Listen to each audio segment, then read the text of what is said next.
Hey, what's going on, guys? This is Aston Williams coming to you again with another amazing episode of Melanated Traveler. Before I get into the awesome guests that I have on, first and foremost, I have to give a shout out to the sponsor of this episode. The sponsor of this episode is Ninja Teacher. I'm proud to say that the Melanated Traveler has become an affiliate with them. So you might be asking what Ninja Teacher is, right? For those that want to live abroad, maybe don't want to go the full blown phone nomad lifestyle, entrepreneur lifestyle, and you just want to do something that you're already doing anyway, right? Speaking English, right? So Ninja Teacher is a way for you to go ahead on and get your TEFL. For any of those that don't know, that stands for Teaching English as a Foreign Language in a Different Country. So Ninja Teacher actually has two options, right? So you can actually live in Vietnam, you can be trained, get your TEFL in Vietnam, and get guaranteed a job soon as you finish the program, or you can do it online and have the option to work in countries like Vietnam, Cambodia, Thailand, different Asian countries, right? The list goes on. You can earn up to between $1,200 to $1,800, right? Just teaching your natural language. And I think that's pretty awesome. So if you want more information on that, be sure to click the link down in the show notes. Y'all can go ahead on and check that out. But again, Ninja Teacher. Y'all go ahead on and check that out. Now, leading into the guests, first and foremost, like I told this brother off air, I definitely been a fan for a very, very long time. Definitely got a lot of respect for him and what he stands for, his message and how he presents it. So I have no other than Mr. Chew, aka ChewsToExplore, man. First and foremost, man, welcome to the show. Welcome to the show. Thank you for having me, my brother. And I know it's long overdue, but we made it happen. So glad to be here. Oh yeah, definitely, definitely. So I just want to give a background on Chew, man, and just his journey and his path. So one of the things that I truly, truly respect about this brother is that he's authentic. He's authentic in his storytelling. He's authentic in the way he presents and reveals his travels to the world. And one of his mottos and one of his famous mottos that'll stick to you soon as I tell y'all this, right? See the world, save a dollar. And we're gonna talk about how you came up with that motto, but my guy, he's been to well over 50 countries, probably 60 now. Because I just seen you and your wife recently came back, from the UAE, correct? Yeah, we were in trip we just came from. We were just in Egypt, UAE, Sri Lanka, and Maldives. So just came from a big trip a couple days ago. Gotcha. We'll talk about that for sure, though. Oh yeah, yeah, yeah, yeah, for sure, man. So like I said, man, he's authentic, right? He's not. He's a person that's trying to show y'all that travel can be affordable. Like you can travel to these places and still be able to travel and be able to navigate depending on whatever your budget is. And I truly do appreciate it about him. He currently works in the healthcare industry. He's been to countries all in Latin America, the Caribbean, Asia, North America. I mean, the list goes on. And one of the things I truly love is that, he teaches us not only to be able to explore, but ways to travel hack, smart planning, just to have an experience around the world, brother. So first, again, I just want to welcome to the show. Hopefully I gave you your flowers on this intro. You kind of gassed me up a little bit. I appreciate that, my brother. All right, I'm going to gas you up a little bit more. Jerome Pilot, son, husband, the man, the myth, the legend, Mr. ChewsToExplore. I appreciate y'all. Yes, sir. Yes, sir. So, man, look, I want to dive honestly, man, into the mindset of Chew, the mindset into, how this platform came into fruition. How did this itch for travel come into fruition? So you could kind of go into that. You could go as far back as you want to go, but how did that mindset come about? Just that drive to want to share, just explore and get those experiences. It's actually a really, I think, a pretty interesting because, especially for people that look like me and you, a lot of the representation around travel is not really on us. So I appreciate the platform that you put out because you highlight the people like us who are doing these things and navigating because it's not highlighted enough. But I really started traveling because I'm a son of two immigrants. Both my parents are from Jamaica. My father's a Chinese immigrant. We would go to Jamaica pretty much every summer. Outside of that, my mom would save up all her money and go to Florida. So Disney World was my vacation, my one vacation in the world, and I knew Disney. And at that time, Disney was great. Actually, no, I hated Disney because it was so hot. We were going on summer vacation, but that's really all I knew. And I wasn't really grateful for the experience until, as an adult, I'm going back to Disney and I realized that it's $150 a ticket that you got, and there's four of us plus my parents, the amount of money that it costs. And, now as an adult looking back at it, I'm super grateful. But I guess my initial idea of travel was that for me, travel just seemed like something that was not for us. It was like this big luxurious thing. It was like people going out and spending all this money and doing these kind of things that I didn't really see myself represented in that. So I never really tried doing it. And that's a big reason why I created the platform that I do. So I'm blessed that I actually played basketball in college. I had a lot of teammates who were from foreign countries. I had a teammate from Germany. I had a teammate from Spain. I had a teammate from Australia. And my first time outside of going to Jamaica, leaving their country is when I graduated undergrad. One of my German teammates actually asked me, "Yo, for our graduation, let's go to San Diego," because his visa was about to expire in the U.S. So I said, "All right, I'll go." So on that trip, we went to San Diego and we stayed in hostels. He was like, in Europe, travel is a lot different. So travel is just kind of ingrained into their culture. Everybody travels over there. So he was showing me a lot of different things. I got out of my comfort zone. I was doing kinds of things that I never saw myself doing, and it really got me out of my comfort zone. And it unlocked something in me that I never knew was even there. From there, we ended up crossing the border and going into Tijuana. And coming from New York and just watching the news, everything that I heard about Tijuana was craziness, like pure cartel and all these things. And when I was down there, not saying that I was hoping something like that was going to happen, but I was looking around like, yo, where's all the craziness that everybody talking about here? And then I realized, like, that's the way that media portrays things, and there's so much other world outside of just my little bubble in New York. So from there, I ended up falling in love with travel. And the good thing about playing basketball is a lot of my teammates played overseas. So I ended up seeing cheap flights, and like at that time I was working in undergrad and I was working as a server. I was making like that year maybe $30,000 in a year, but I was saving up for graduate school, and I ended up being able to go and stay with some of my buddies who was playing overseas or who was living overseas, and I was just moving around like, damn, like this is crazy. And from there I really fell in love with it, and I've been to so many countries, so many places since then. I'm glad you brought that. It's a few points that I want to bring up to the listeners and to the viewers is that when you talked about Tijuana and you talked about, the stigmatism of, like, especially in our country, they portray it to where all other countries are dangerous, right? And we're gonna lead into some of the countries that we visited, simultaneously, like i.e. Colombia. Colombia is always a level 3 country. At one point, probably by the time you traveled to El Salvador, it probably was a level 3. I know it was a level 3 for me as well. So, like, how hard was it? We still talking about that mindset. How hard was it for you to, like, overcome that stigma that we kind of grew up on? You kind of had a plus, having parents that's not from here to get a different mindset. But how you was able to overcome that? I'm gonna call it American of other countries, and just the dynamic of it being so dangerous. You know what I mean? You know what I tell you, like one of the best things and worst things about being in New York is that New York has a lot of immigrants. Which is good and it's bad. It's good because like every day I meet somebody from somewhere that I've been. So it definitely ties me to other people because I'm like, oh, I just met you. You from Colombia. Well, I just went to Colombia. Or I see somebody, oh, you're Salvadorian. Oh, I just was in Salvador. You know what I mean? So it definitely ties me a lot of things. But what I'll tell you, especially a lot of people, a lot of immigrants leave their country for a better life in America. So when they leave their country for a better life, they already have it ingrained in their head that their country's not safe. Even though the fact is, for a lot of people, it's not. I mean, a lot of people, it is relatively safe as long as you know what you're getting into using your street smarts. But like growing up in New York, a lot of things for me, it's like it's way more dangerous in New York than it is wherever they at. For example, like in El Salvador.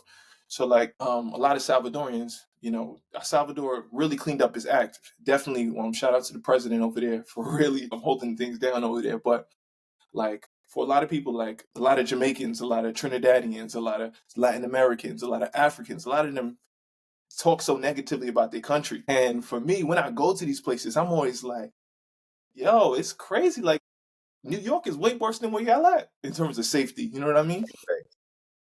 So my perspective for it is changed a lot since traveling to these places because one of the best things about being a New Yorker is I got street smarts. When something look funny, I know how to act because Right. that's how I move my whole life. If something don't look right, I'm not going there. You know what I mean? And that's been one of the best blessings for me is because like as a New Yorker, it takes a lot for me to get got. I'm sure I'm still gonna get got. People do this for a living, but it takes a lot for me to get got. You know what I mean? Because you got to know how to move in certain situations. Oh yeah, definitely, bro. Let's shift gears into like especially your model, man, and we're gonna spend some time on that too. Like, how did that model come about, bro? Because I promise you, when I think about your model, here I go gaslighting again. But I truly believe this, right? Like, you have certain models, like have it your way. You know what I'm saying? Nike, just do it. See the world, save a dollar, bro. Like, how did that model come about? Like, that's, bro. Talk about marketing 101. Like, it just sticks in your mind, and it's so easy to come off the tongue, and in the mind, it just resonates. Yeah, let me tell you, a lot of things in my life have been a blessing to my wife. You know, my wife has been one of the greatest things in my life for sure. Even ChewsToExplore is my wife. All of these things, my wife is, we're two differences and we work really well together. See the world, save a dollar. For me, obviously, budget travel was a thing, but my wife really brought the idea to like see the world, and then she said save a dollar, and then it just kind of swung. I was like, whoa, that's fire, and we just kind of went from there. And then speaking of that, we need to trademark that because my wife is she been putting a lot of pressure on me and doing a lot of things, but there's a lot of things that I need to get into the back end of the business side of it. But yeah, our motto is see the world, save a dollar. We want to see as much as the world for as little as possible. Like being able to go places and see places, like we've been to places that I never would have thought I'd been able to do. And using different tricks and hacks have been able to unlock these different experiences. Like, for example, the trip I just talked about, we just stayed at Overwater Bungalow in the Maldives. It was $2,800 a night. Now, my wife and I paid $0 for our hotel stay. You know what I mean? We spent 3 nights there, had an amazing time.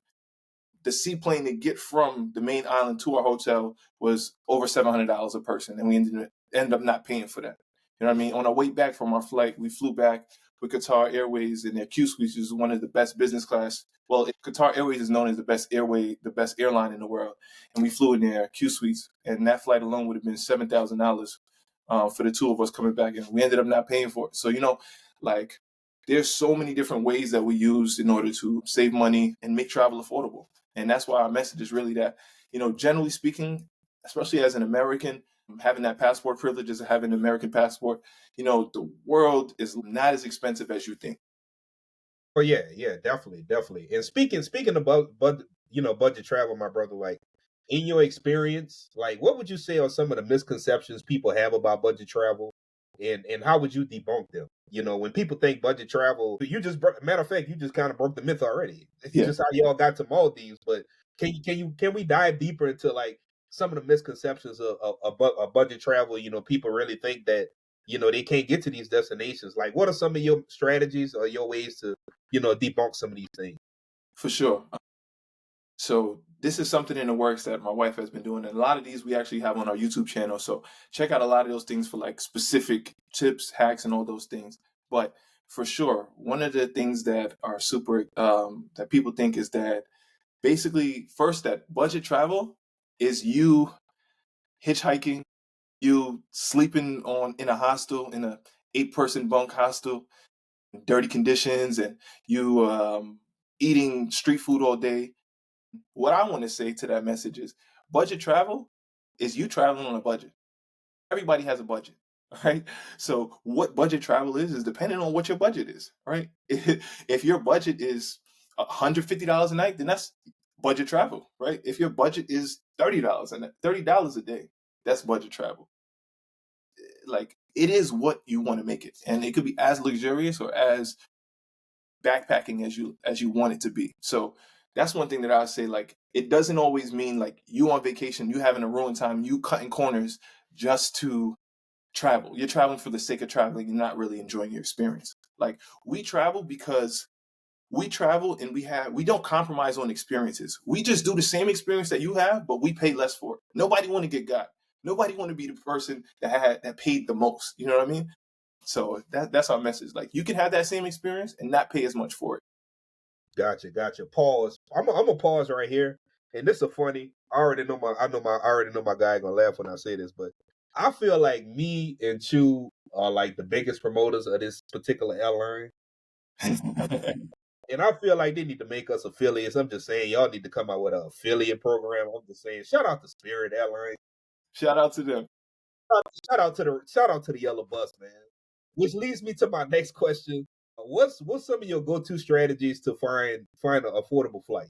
For sure. So being able, like, the biggest way that you're going to save money on any form of travel is being flexible of some sort. The more flexible you are, the better deal you're going to be able to get. It opens up your options, right? So the first thing, one of the best things that happened to me is by having, like, ever since I'm out of school, I have more flexibility in terms of my schedule. But like when I was in school, I knew what my holidays were. I knew when I got out. You know what I mean?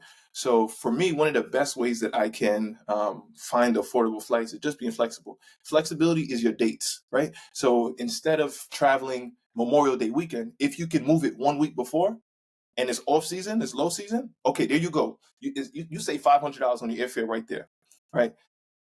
Another way that you can save money, saving on your destination. Say, for example, you want to go, depending on what vibe you want to do. Say you want to be pina coladas, you want white sand beach, you want palm trees. Well, you don't got to go just to Turks and Caicos. You could have that. You could have that experience. There's 26 Caribbean islands, right? You know what I mean? There's you could go to Jamaica. You can go to Bahamas. You can go to, there's Trinidad and Tobago. You go to St. Martin. You know, there's tons of different places. But being flexible and having open your ideas to different places will also help you save money. Another way that helps me save, and a big way that we save, is by avoiding air, um, airline fees. So reason why a lot of people hate budget airlines, and I'm going to group budget airlines. I'm not just going to talk about Spirit because I love Spirit because that's an American budget airline, but they have them all around the world. And what a lot of people don't know is flights are expensive in America, but if you go outside of America, flights ain't like long haul flights. They're not that expensive. For example, we were in Colombia. I flew a flight from Medellin to Cartagena for under $30. You know what I mean? You could in Europe. You can get flights for under $30. I remember a couple of years ago, I flew from Cyprus, which is in the Mediterranean Sea, to Jordan for €6. You know what I mean? So that's a big myth that flights are expensive. So once you're already over there, as long as you have the time and you have the flexibility, you'll definitely be able to save money in terms of where you're going and just having an open mind. Yeah, Go yeah. ahead, go ahead. No, definitely, man. And you brought up a good point, right? If y'all he dropping so many gems, man. Having that flexibility is what creates that experience for you. And everybody experience is different. Based on like you say, based on your budget, based on how you want that trip to go, that experience to go.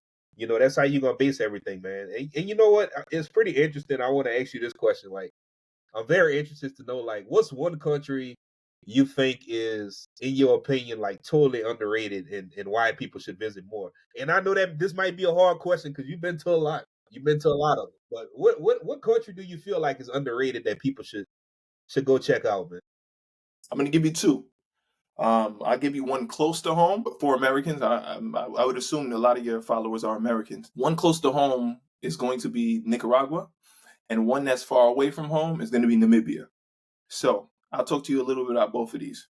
So the reason Nicaragua is probably the least visited country in Central/Latin America, they don't have a lot of flights. There's a lot of restriction. There were a lot of restrictions. Now I think Avianca flies over there. Spirit flies. We actually flew Spirit over there. But Nicaragua is beautiful. It's the land of lakes. No, is that Nicaragua or is that El Salvador? I'm not sure. But a lot of Central American things, you're going to have volcanoes. You're going to have lakes. You're going to have experience. Nicaragua is one of the only places in the world where you could actually go.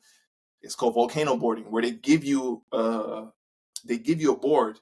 You climb up, you hike a volcano, a black sand volcano, and you could actually ride a board down a volcano. We were able to go up to a volcano and actually look down and see the magma bubbling up for it, which is a crazy experience. They have the biggest lake in all of Latin America, and in the middle of the lake is two volcanoes, and the volcanoes are an island. It's called Ometepe, and it's fire. Nicaragua also has a Caribbean side as well as a Pacific Ocean side. So you have differences in culture because the Caribbean side is, shout out to us, a lot more Caribbean in essence and beautiful beaches. And then the Pacific side also have amazing beaches, more of a surfer vibe, and it has a lot of old history. And the best part about it is it's affordable. It's so affordable. Like my wife and I were taking buses for like $1, $2, like transportation. You don't need to take Ubers. You don't need to do anything. The buses connect you everywhere, and it was amazing.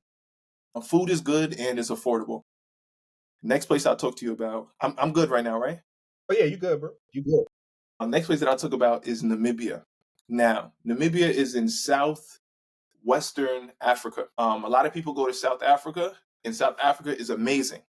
But Namibia is that girl. Let me tell y'all. Namibia is amazing.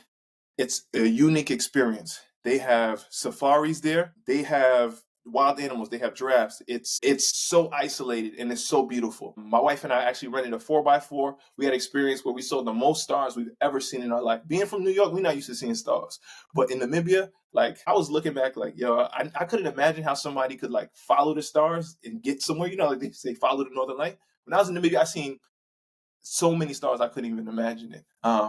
Your dry, like the drives there are beautiful. It's the desert. You have red sand. You have the biggest sand dunes in the world. You have animals. You have elephants. You have lions. It's amazing. It's where I would recommend if you have the time and you can get on that side of the world. Please go to Namibia. You know, I'm interested about this as well. Your first time in the motherland, man. How was that experience? Like, just how was that feeling of going over there and seeing you're not a minority anymore. You're the majority. You see billboards. You see money. Obviously, you got a whole list of currencies of different countries behind you, brother. But to be able to see us on a dollar, man, how did that empower you and your wife? For sure. So, one thing that I will say is being Jamaican and going home and seeing my family in Jamaica. And the good thing about Jamaica is black owned. Jamaica's a black island, right? So everybody, the prime minister, everybody that's in Jamaica is black people that runs their own thing. So I'm blessed that I had that experience of seeing people in power that look like me from my upbringing, which was something that I didn't realize was so important until I see other people don't have those experiences. But now going to Africa, I actually first time I went to Africa was one of my real good friends that I went to college with. She actually was a Peace Corps volunteer, and I told her this is after I graduated. I went to Europe a couple times, and she said that she was in Zambia and she was in a rural area and she couldn't tell me where she was for protection of the community that she was living. But I told her if she got into Peace Corps, that I would visit her. So I actually, the first time in the motherland was a long route. I flew from New York to Kenya. I had a layover in Kenya and it was just amazing seeing us, you know what I mean? Going places because for me, my understanding of what Africa was and the reality of what Africa was are two different things. Because everybody talks about Africa as impoverished, as in no electricity. Everybody lives in huts, and going over there and seeing all these people doing great things, seeing the cities, big cities with big buildings, but then also being able to see like Kenya's dope too because they have an actual safari in the city. You know what I mean? And it's one of the coolest experiences that you can actually see it right there. And then from there, I ended up going and seeing my homegirl who was in Zambia. And Zambia actually has the biggest waterfall in the world, which is Mosiah Tunya, or Victoria Falls is what they call it. Good old Victoria. And it actually separates Zambia and Zimbabwe. And going over there and seeing it, like, Niagara Falls, being a New Yorker, I went to Niagara Falls, and Niagara Falls is beautiful. But Niagara Falls is number 3 in terms of there's 3 major waterfalls in the world. One being Victoria Falls, one being the one in Brazil and Argentina. What's the name of that one? Shoot. I forget it. This is bad. I forgot it. But there's a big waterfall that's also the same size or maybe a little bit bigger than Victoria Falls, and then there's also Niagara Falls. But seeing Victoria Falls, seeing the beauty of it, was just like nothing else. Like the natural beauty. And you go over there, you see animals, you see people interacting and loving each other. And one thing that was the best and biggest takeaway for me in Africa, especially being in Zambia and Zimbabwe, is like people are so kind to each other. So like, I'm used to it, but it was to a next level. So what I realized where I was in Zambia is there's no real homeless people. The reason why there's no homeless people is because they all look out for each other. Like that communal aspect was so kind of like mind-boggling to me, especially being an American, is because everybody kind of looks out for themselves and they just try to get one up on the other. And over there, everybody kind of looks out for each other. It's not homeless because everybody, if you have something, you look out for your neighbor. And that was one of the best things. Everybody goes over there saying, like, these people are so happy with nothing.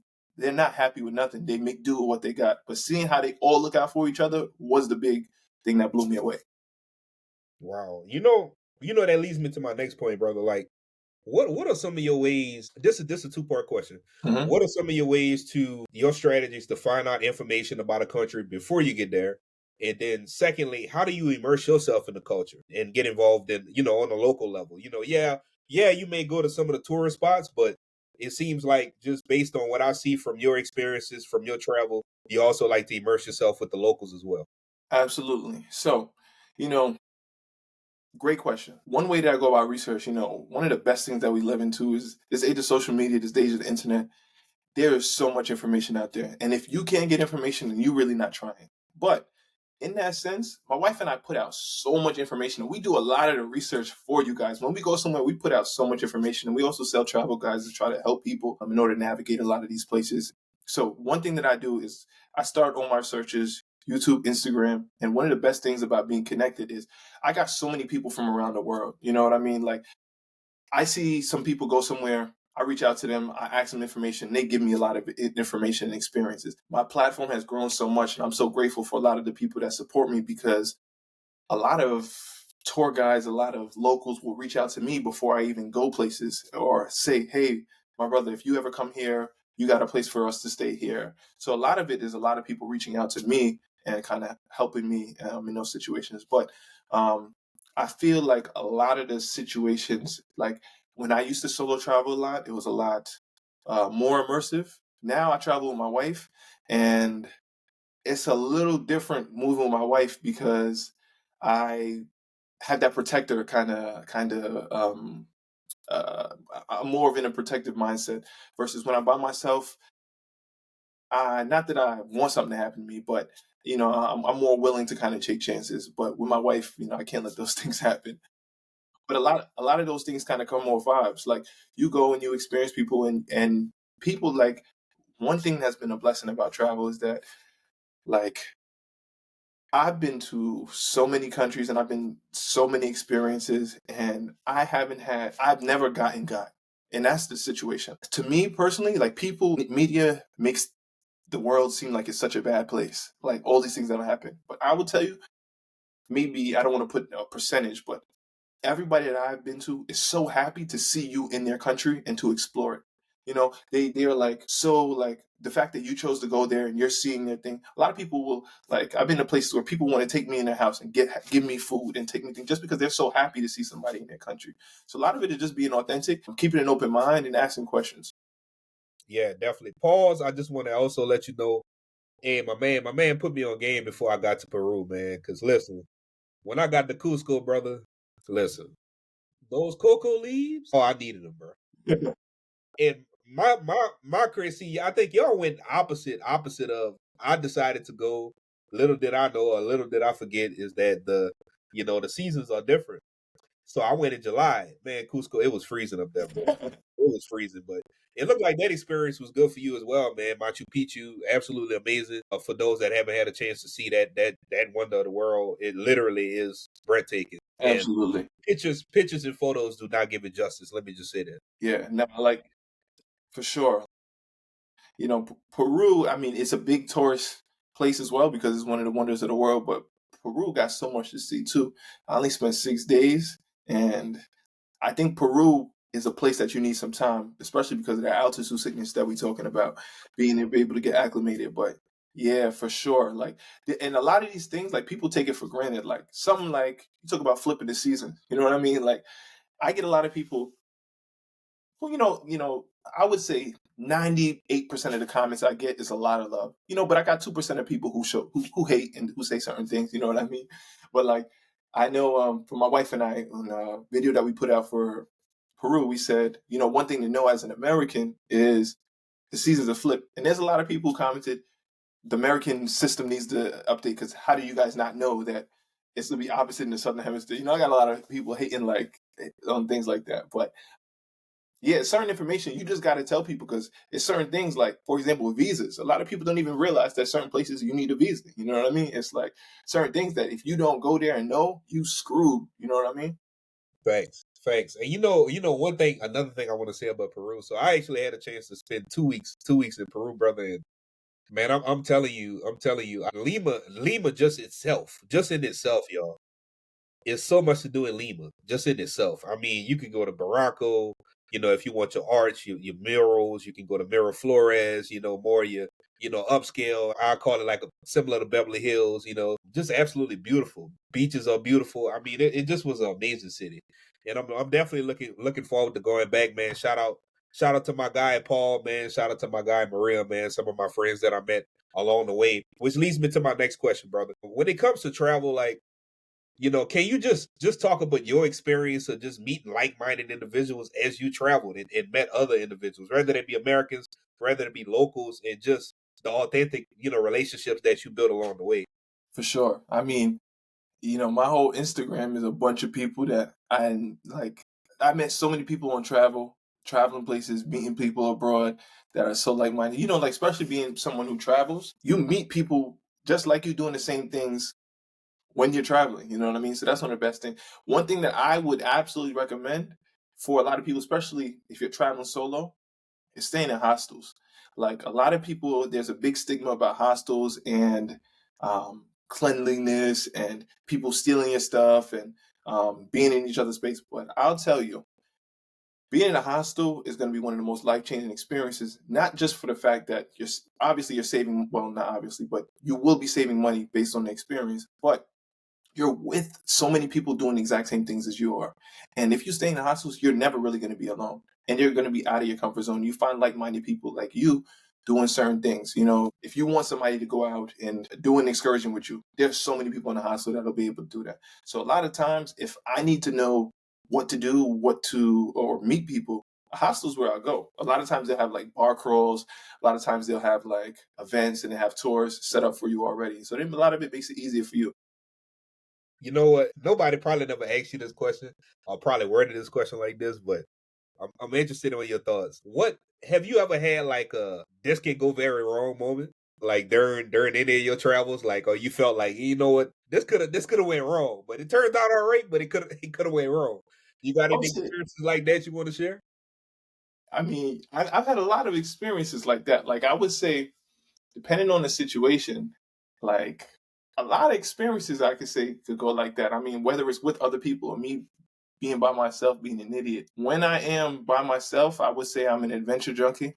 I like exploring and I like doing things that I probably shouldn't be doing all the time. Like I usually go on. Sometimes my last trip I went on a guys trip with some of my guys, and it was in El Salvador actually. My last trip maybe about a year and a half ago with some of my guys, and there was a big in the north part of the country. There's a waterfall that's a hot spring waterfall, meaning that it's fed from a volcano, and the water coming down from the waterfall is hot already.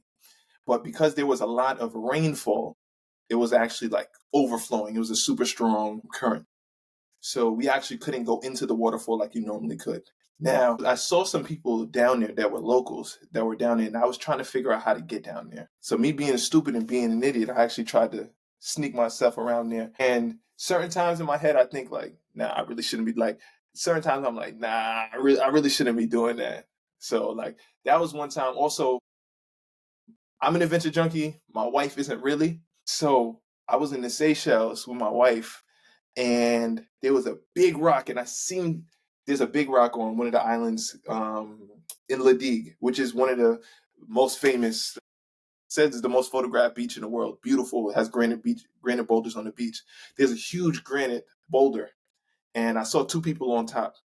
So I was like, "Yo, like I got an irrational belief in myself that if I see anybody doing something, I know I could do it.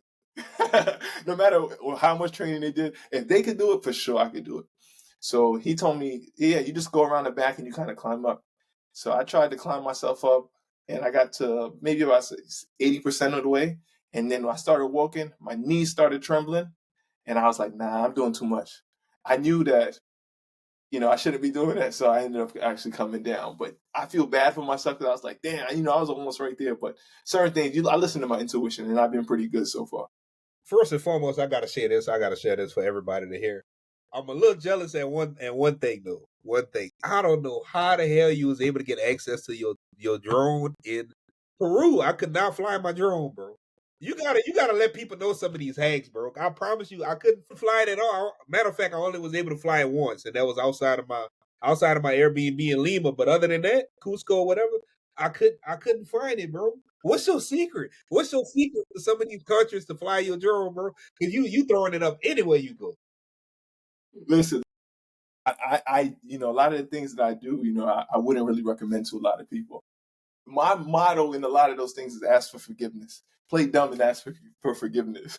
No, and I shouldn't do that. But sometimes, the views, like it's only such an amazing view that you can't see. You can't really show them. But the drone gives you a different perspective than you ever had. Definitely. Luckily, I've never had a situation where somebody has caught me with my drone and told me to take it down or do something like that. But there's certain places that I wouldn't really mess around with a drone too. So like certain places like Cuba, I ain't messing with no drone. A lot of the Middle Eastern countries like Egypt, like that whole Middle East region, they don't play with drones. If you get caught with a drone, it's like jail time. Like it's not like, oh, like you know what I mean. So like there's certain places where I don't take chances. But personally, if I don't see a sign that says "Do not fly here" or it's a big city area, I'm gonna go far away and then fly the drone into the area. So one example of this is I was in Brazil when I was in Rio and Christ the Redeemer. So Christ the Redeemer, I didn't see a sign that said no drones, but a lot of those big tourist attractions, they won't let you fly. So one hack that I'll tell you guys is sunrise is your way to go if you want to capture footage. If you go sunrise, you get amazing views, amazing perspectives, and there also isn't no really body to really police you, as long as it's not a no-fly zone. If you're in a no-fly zone, like an airport, then you're not gonna be able to fly regardless. But big tourist attractions where you want to get footage, I'll give you 3 tips. Tip number 1, sunrise. Tip number 2, start from far away and let the drone go. And then if they do see the drone, they are so far away that when you fly all the way back, they're not gonna catch you. And then tip number 3, I would say, is really know where you are. So like there's certain places that I'm gonna take the chance, and there's certain places that I won't take the chance. If I'm in Egypt, I'm not taking that chance. If I'm in one of these Middle Eastern countries and then where I know that they don't play with it, I ain't gonna take them chance. In Cuba, I ain't gonna do that. If I'm in South Korea, I ain't flying my drone in North Korea. You know what I mean? There's certain things that I ain't about to take some chances. Thanks, man. Shout out to Cuba, man. My girl's actually Cuban, man. That's Shout out what's to up. Cuba. Shout out to Cuba. Actually, we going next May. God say Yo, the same, man. Next May we going to Cuba, man, for a few weeks. So looking yo, forward to yo. that. Definitely, definitely. And I'm very interested to know. So, like, how do you balance immersing yourself in a travel experience, and also giving people like myself, like the viewers, like the listeners, the content as well. Like, how hard is that to balance?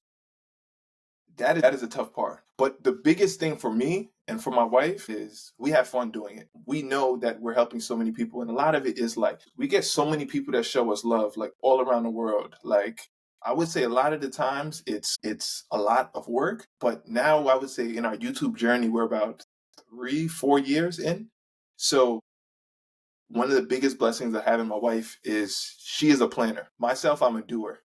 I just go and I do it. But my wife, she needs everything to be kind of sorted out in order to make things work. And that's been a big blessing because when you just go in raw and have no idea about what it is, you could be spending an hour doing something that could take you 15 minutes. When you go in there with a plan and you know the shots you need to take, you know the points that you need to make, and you know just to speak about your experience, you wrap it up in a minute. So, like for me, for example, with getting content, especially that I need to get horizontal content for YouTube as well as vertical content, it could be real tedious because I'm not just doing one shoot, I'm doing 2 shoots. So for a lot of stuff that I do is a lot of the things that I do is first, I have a shot list of certain things that I need to get. I need to get a close in shot, I need to get a wide shot, and I need to get just B roll, 5 seconds going in the direction in order to get footage. Same thing. And then vertical is easy because I'm really only using vertical content for social media. That's short form content. And then a lot of it is really just talking about our experience. So we pointed out, like, after every experience, talk about it for a minute, and then we experienced it. We have an experience. You know what I mean? We dedicate certain time to content, and we dedicate certain time to experiencing it. Gotcha, gotcha. You know, I'm very interested. Like traveling to over 50 countries, you got a different perspective on just the world. But you know, obviously, being a man of color, being a person of color, like, have you experienced any judgment or any stereotypes while traveling? And what some people might think I'm alluding to racism, I'm not. Just stereotypes in general, right? So, like, especially primarily some of these Asian countries, a lot of my friends, a lot of my colleagues, you know, have had different experiences. But for the most part, it just seemed like they were just excited for, you know, for us to be over there. But any of those experiences that you want to share that you kind of felt like, you know, you kind of felt like they had a stigma or some type of stereotype around you, and then, you know, as they started talking to you, that kind of broke the ice a little bit. You know, like as you said, a lot of it is a general curiosity. You know, a lot of people don't have experiences with people that look different than them. You know, like, so I mean that's the same thing in America. Like, I'm blessed to be in New York where there's a lot of diversity, but I would imagine you go to certain places in the middle of the country where it's all white, you know, they probably don't know have an experience, and all that they know is what the media tells them. You know what I mean? So to have an experience, and to experience and appreciate someone, you know, I think is always a blessing. It's not my role to educate people on certain things, but I do find value and I do appreciate being able to, you know, speak for my people in certain things. I would say, I mean, I haven't had a situation where I had a negative racism. I'm trying to think off the top of my head. You know, like people always go and try to ask pictures for me and my wife. I mean, but you know, it's crazy because we were just in Sri Lanka, and Sri Lanka is like basically equatorial. So they over there, they blacker than me and my wife, and they was asking for pictures. You know what I mean? Which is crazy to me because I'm like, yo, y'all blacker than, like, y'all darker than us and asking for pictures. But you know, it's a lot of, you know, asking pictures. I know people have asked us questions, especially with our hair. People are generally curious, but I wouldn't say that I've had a negative experience solely based on my racism. A lot of that too, I would say, is that I am American. I feel like in a lot of That places, blue book hold power, man. yeah, well, I mean, benefits me, but it's unfortunate. You go to a lot of places in Europe, once they hear an American accent, you know, they look at you differently, you know, and it's unfortunate. Like, they'll talk to a lot of Africans really down, like the immigrants in Africa and Europe. And then once you speak with an American accent, they're like, oh, you're American. And they'll kind of, you know, be nice to you because, you know, but yeah, I wouldn't say I necessarily had an experience negatively based just on my race alone. Um, Gotcha, gotcha. You know, this not a trick question, right?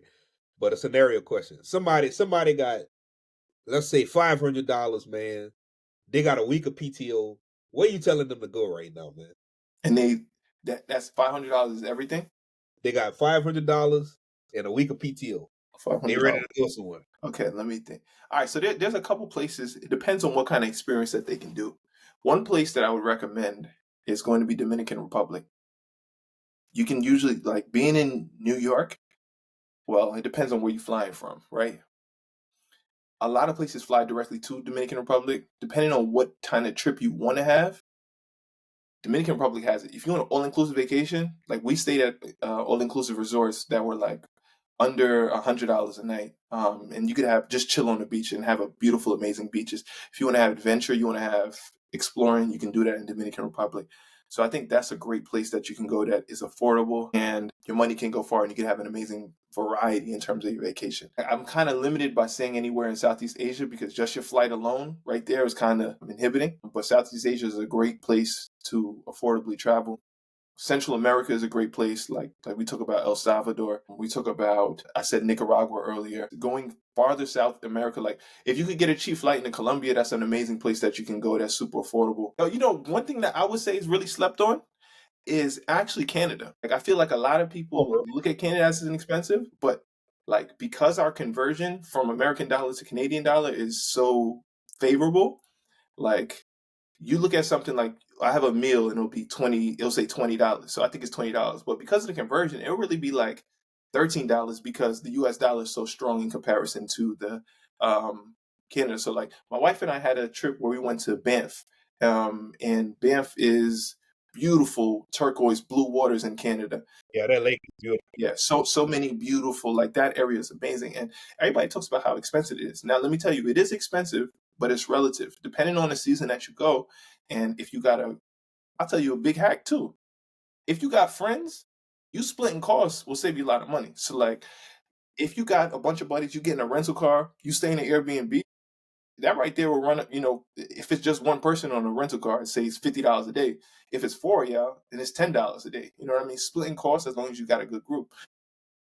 So I think actually uh, Canada can be, I wouldn't say budget friendly, but it would save you in terms of airfare, and your conversion from US dollar to Canadian dollar was very favorable.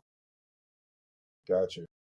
You know what's crazy? I'm gonna hit you with some stats, my brother, of just the U.S. alone, right? So basically, 12% of African Americans have traveled traveled just domestically. Out of that 12%, only 7% have traveled internationally, and out of that 5% is women, African American women, 2% is African American men. Speaking to the diaspora right now, man, this is strictly for the diaspora. What's your message to, the people, man, that's on the fence that have, gotten inspiration from this conversation, this interview, has gotten inspiration from you, got inspiration from the content that this platform puts out. What would be your message to that person that's on the fence right now to start exploring, man? Whether that be domestic or international. Yeah, I mean, the biggest thing is there's so much growth in travel. Like, it unlocks something in you that you can't learn without traveling, I would say. Getting out of your comfort zone to whatever extent it is, learning something new, not just about places, but about yourself, is the biggest thing that I've gotten from travel. Like, I learned so many things that I learned so many things that, in turn made me change the way that I behave back home because I know that I'm interested in things like, for example, like museums. Like when I was back home, I was in school, going to museums like a horrible field trip. But like I go certain places and I'm like, yo, this is like actually dope. Like I didn't really like history. Now I love history. I love learning about why people do things that they do. And really travel really showed me just like as far and as different as we are all humans. That's the biggest thing. It's like there's so many things that are different, but more than anything else, we are similar in terms of that we're human. And people are beautiful and people are amazing. And get out your comfort zone and explore the world. Definitely. And see the world, save a dollar, people, That's man. right. I had to throw that in there. Man, bro, look, I really do appreciate you coming on. I want to take this time as well. I mean, guys, y'all know how I do this. All of his information is going to be in the show notes as well. But, brother, I do want to take this time out for you to share out, all of your social handles. How can we support you and your wife? How can we follow you? How can we, just immerse ourselves into your experiences, man? Go ahead on and blast everything out you want to blast, brother. For sure. So my wife and I try to be as diversified on things as we can. So first and foremost, check out our website, Choose to Explore. Chew like you chew food. ChewsToExplore.com. My wife has so many amazing written blogs and content on there, how to save money affordably, destination guides, and so many different things. Also, our YouTube is at Choose to Explore the same way. There we show like same thing, information on places, our experiences, how to save, different travel tips, and things like that. If you want to know up to date what we're doing, where we're at, I would say Instagram is our best platform. We update that pretty regularly depending on where we are in the world, and that is Choose to Explore as well. I would say that's my main social media. That and YouTube is my main social media. I also have a TikTok, but I'm not really active. I'm not. Now I feel like I'm getting old, and TikTok ain't really my vibe. But I have a TikTok. Choose to Explore once again. Um, yeah, I think those are my main platforms that I'm on. Check out our website. We have a newsletter that goes out every week where we give a lot of information on our website. So yeah, those are my main platforms. Definitely, definitely. And again, guys, everything's going to be down in the show notes. I'll make it easy for y'all. All the links are going to be there. You can just click the link and it'll take you straight to all the social handles that he just blasted. But again, brother, like I say, man, timing is everything. I truly appreciate your time. I truly appreciate you for blessing the platform, man, with your tips, your tricks. gems, just experiences, man. I really do appreciate you. Thank you. For sure, my brother. Yes, sir. Yes, sir. And y'all already know my motto, man. I'll see you at the top because the bottom is just too crowded. Peace.